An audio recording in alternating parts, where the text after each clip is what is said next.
Hello! Welcome to Glittership episode 39. This is your host, Kefi, and I'm super excited to be sharing this story with you. Glittership is still running a little bit behind, but we're almost caught up. Just in time for me to run off to Ohio for a week and a half to get surgery. Those who know me won't be surprised to hear this, but essentially, after years of waiting, more crowdfunding, since insurance wouldn't deign to cover gender-affirming surgery despite New York state laws, and more waiting, my top surgery is just around the corner. It's possible that I'll have to release episode 40 in June along with 41 and 42, but I'll do my best to get it out on time. Or at least almost on time. Back to the episode. Today we have a piece of original fiction by Susan Jane Bigelow, Mercy. If you recognize Susan's name, it might be because we ran a reprint of her story, Sarah's Child, last May. You can check that out in episode 28, available at glittership.com or via our feed. This week we also have a poem, Sky Scarves, Aurora, by Joyce Ching. Joyce Ching lives in Singapore. Her fiction has appeared in the Apex Book of World SF2, We See a Different Frontier, Cranky Ladies of History, and Accessing the Future. Joyce also co-edited The Sea is Ours, Tales of Steampunk Southeast Asia with Jamie Go. Her alter ego is Jay Damask. She tweets as @Jolantru. That's JOLANTRU.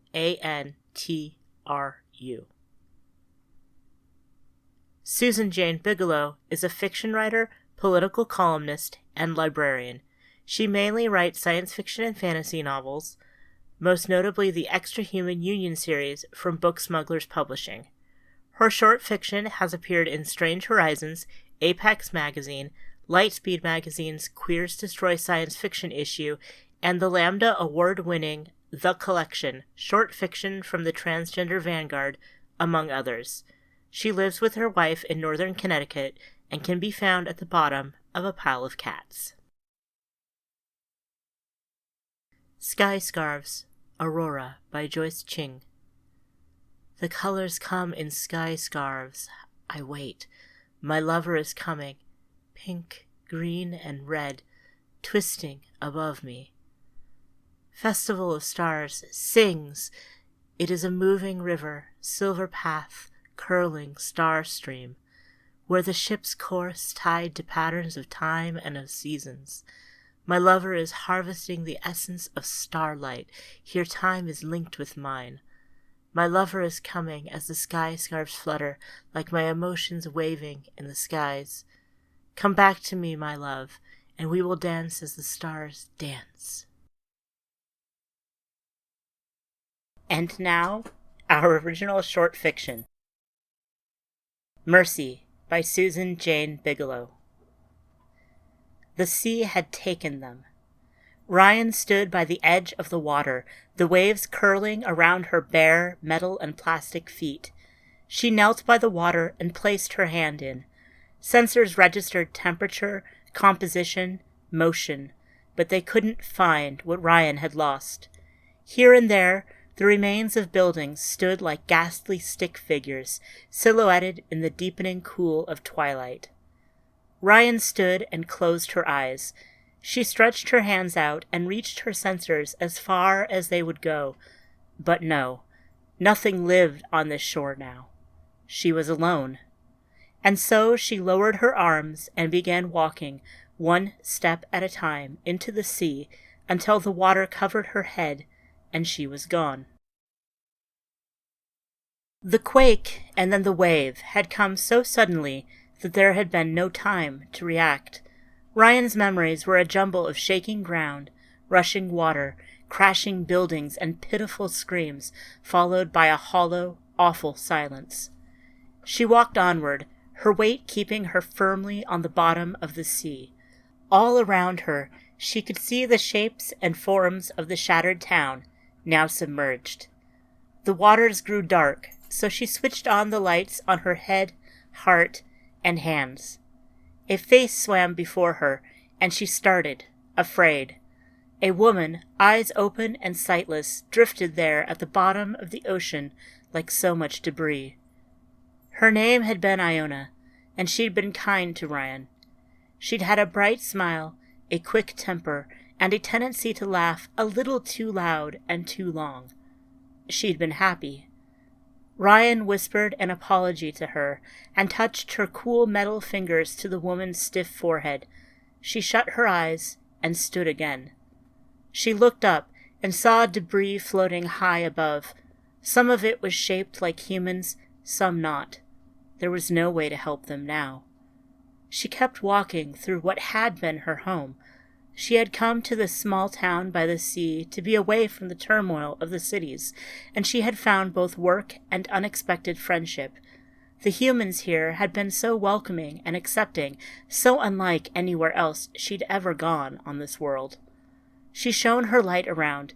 It fell on the gap in the sea wall where the tsunami had broken through, and everything suddenly seemed to turn on its edge. She made her way to the wall, and then walked through and beyond it, her lights illuminating the way. Fish swam all around her, attracted by her light, while little creatures scuttled across the bottom. She looked up, and her light couldn't reach the surface. The sun had set, and Ryan was surrounded by frigid, suffocating darkness. What was she to do now? She couldn't stay here at the bottom of the sea forever, but she had no place to go back to on land. She sat down then, on the rocks and sand, and switched her lights off. Ryan's sensors told her what she didn't want to know about the sea all around her. It teemed with life. Life. Behind her there was so much death, and in front of her so much life. But what was she? What was an artificial compared to the dead she'd left behind, and the sea creatures swimming all around her? At last, she wailed in grief and empty fury at the dark waters. "Sylvana! Sylvana!" she cried to the planet. "Why? Why? Sylvana, answer me!" And, for a wonder, the planet answered her. The ground shifted, and a point far, far ahead of her blinked with a soft green glow. "Daughter Say," said the vast network of artificial intelligence that was, for all purposes, the planet Sylvana. A Say was a sentient artificial life form. "Why do you cry to me?" "Bring them back!" shouted Ryan, wishing she could cry. But she had no tear ducts, no lungs, and no way of releasing this deep, sharp grief. The curse of her kind. Suffering went on and on without relief. "Bring them back to me! Sylvana, please! I tried so hard!" "Tell me about them," said Sylvana softly. "Tell me of the people who drowned in my sea." "They fished," said Ryan, her voice shaking and distorted. "They made such beautiful things. They sang songs. And they baked bread for me." She found she couldn't continue and keened softly at the rocks, putting her face in her hands. "Why did you kill them? Why?" "The world shifts," said Sylvana. "The ground cracks and separates. My plates move and cause the oceans to shudder. It is as it must be." "I know," said Ryan. "I know!" She gazed at the steadily blinking light far away in the shadows. "But please, please bring them back. Humans have so many gods they cry out to. Artificials have nothing. But I have you. I have faith in you. Please, please." She bowed her head in prayer and supplication. "Please, I have lived a good life. Take me instead of them. At least give me a way to grieve for them." Sylvana said nothing for a long time. Then the ground seemed to move again, and she heard the planet whisper in her mind. "Go back to the shore, daughter Say." "You'll do nothing? You... Of course not. You're not a god. You're just the planetary network become aware. Fine, fine. I'll go." She stood, fury and sadness swirling around her in the cold depths. They were good people. They didn't deserve to die. I didn't deserve to survive. I don't understand. I don't understand. She turned and began to walk back through the darkness towards the remains of her home. Ryan's head broke the water, and the first thing she saw were the stars, high above. She hauled herself out of the water and sat there on the beach. And then she realized she wasn't alone. Machines surrounded her. They all blinked with green lights. Some of them were aware, some not, but they all waited there for her. And then they moved into the sea. Overhead, more machines circled, then dove into the water near where the sea wall had been. The water lit up with light as the machines worked. Ryan watched, hardly daring to move, and then the water began to drain out of the basin of the town. The sea wall rose again. Machines covered where the town had been. They had cleared a space at the center and lined up 200 still and silent figures. Ryan stood then and walked to the center of the ruins. For you, she thought, addressing the dead, and her thoughts were transmitted to the machines. They swarmed over the town, bringing the debris and ruins to create. For you! For you! "Dream in slumber, children of the sky," whispered Ryan, the first lines of an old funeral song. "To the stars we return, to the night we go."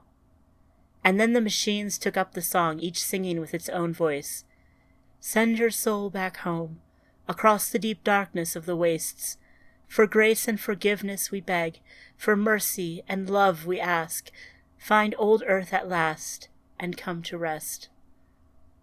They finished their creation. Ryan was about to thank them when a sharp pain pierced her. She fell to the ground in agony as tiny machines swarmed all over her and laughed as she was remade. When the sun rose that morning, on what had been the town of Fisherman's Bounty, the light kissed the spires of a fragile, delicately made temple. At the top sat a human woman, crying her newly made heart out. They found her, and fed and clothed her. She didn't say who she was, and eventually they let the matter drop. She thought about hurling herself off the spire of the temple often during those first days. She was human now. She would certainly join the people of the town in death. But then the wind would blow the smell of the sea to her nostrils, or the stars would shine brightly above, and she would curl her soft hands around the railing of the temple spire and say to herself, "One more night." One night became 2, and 2 nights became a week, then a month. Then the sun rose one morning, and Ryan realized that she had decided to live. Time passed then, as it always did. Relief ships came and went. The temple spire where the town had been became a pilgrimage site for haunted family, grieving survivors of the quake from other places, and the curious and morbid. Ryan got used to being organic. She found it difficult to remember to eat and wash and groom, and for a time she found it nearly impossible to find food and fresh water. She felt dirty and hungry much of the time, and sleep, when it came, was a terror. But in time, she managed. She found that she became good at managing, at carrying on. She moved out of the rickety temple spire and into a small modular house the relief agency had left by the side of the sea. The visitors stopped coming after a while. No one rebuilt the town. Why would they? It was a graveyard. But Ryan stayed. She grew her garden, she made trinkets to sell, and she lived. And, in time, a craftswoman named Lanika, who had lost friends and family in the flood, came to the hill above the low plain where the town had been, to find Ryan there, waiting, the promise of a new family in her strong grip and windswept brow. And so, 50 years went by. The dawn was cool, and the wind from the ocean was only a light, briny kiss. The summer had been kind, but the coolness that hung over the bay suggested the turn of the season. An aged, bent woman pushed the boat off the landing and gingerly settled herself into it. And then she did what she'd feared to do for the past 5 decades. She set sail towards the middle of the sea. She sailed for hours, trying to remember where she had gone, what direction, how the sun had looked from deep under the water. But her memory was a loose, hollow thing, and she couldn't hold the past as firmly as she once had. At last she came to a place that felt as good as any other. She set the offering papers on one of the small wooden boats Lenika crafted for mourners and the devout, put the boat on the undulating waters, and set it on fire. The boat sailed away, the offering papers with names written on each scrap crisping and blackening in the flames. And then Ryan said her prayer. "Savannah," she said, "Goddess, I know you're there, somewhere under the water. Come and see an old woman who once followed you. Come and tell me why. Savannah, awake. Talk to me. Please." She waited. For a long time, nothing happened. She started to get hungry. She had brought but little food and water with her. She waited anyway.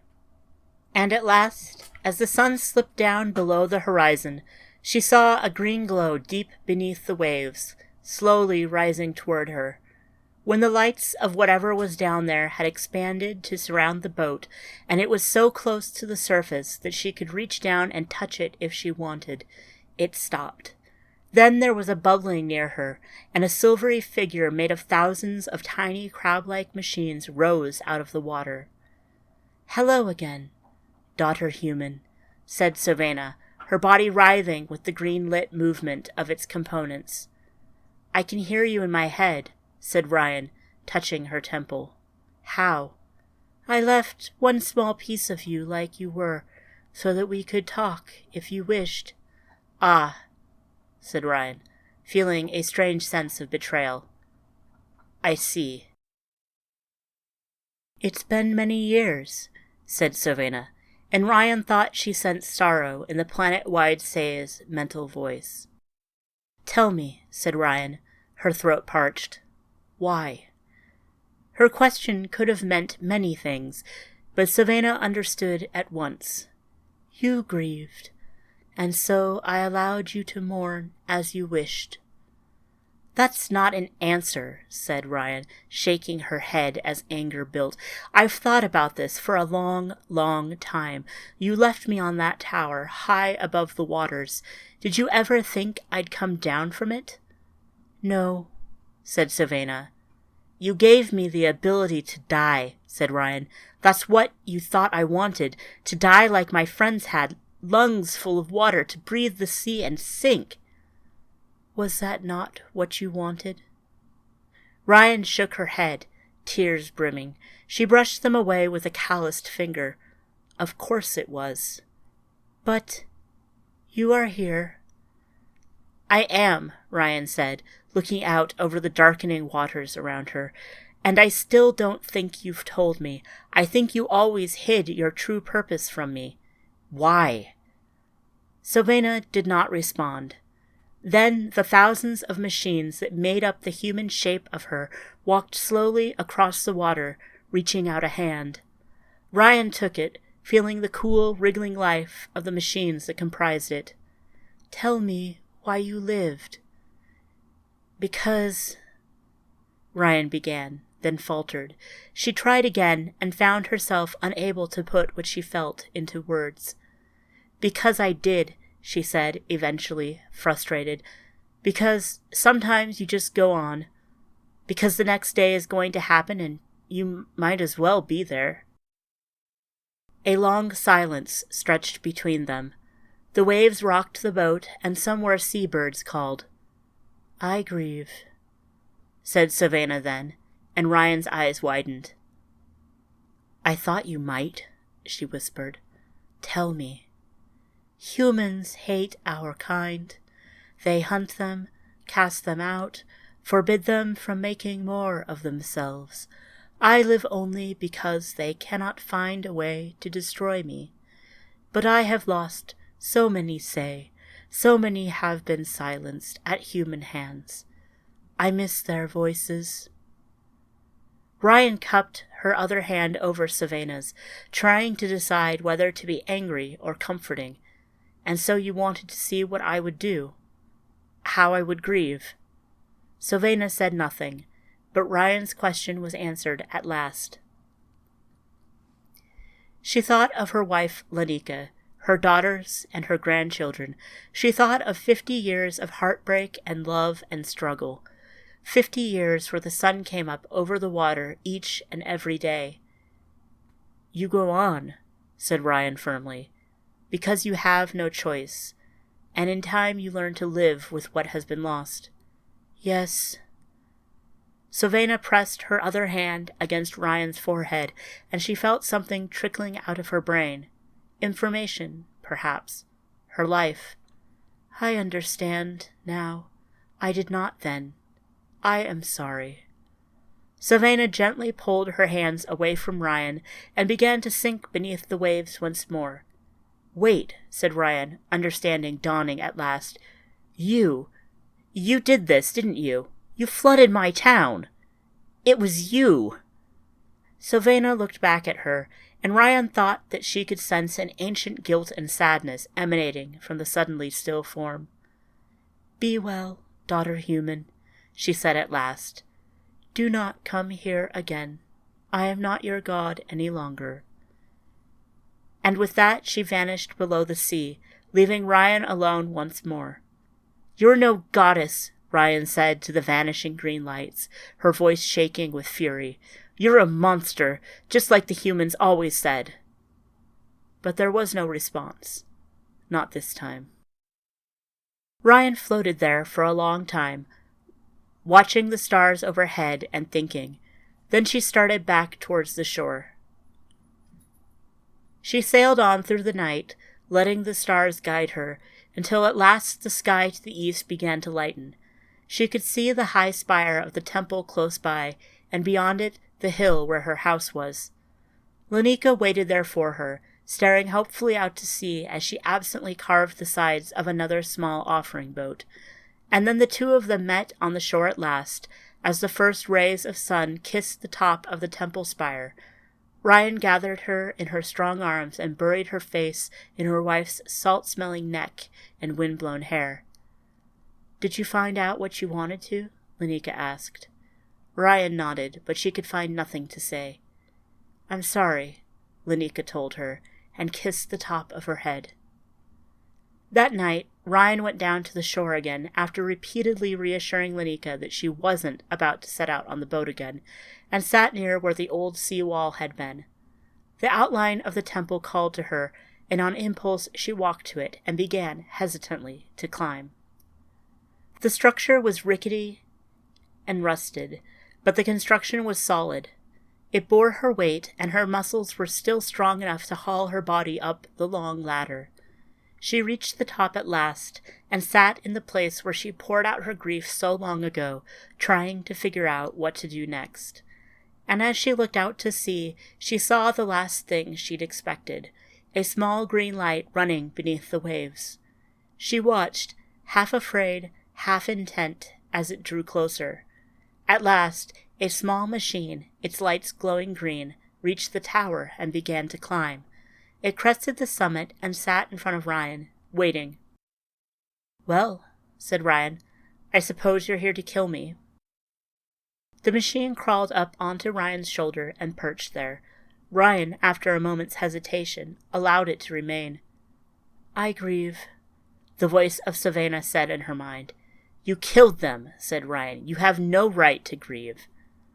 I was so angry, said Savannah, her mental voice full of sorrow. Humans killed so many of my daughters. So you killed some of them, said Ryan. It wasn't about me, was it? You were angry because humans were attacking artificials, and you shook the earth to kill an innocent town, one of the only places where humans and artificials were actually getting along. I did. I should not have. I grieve.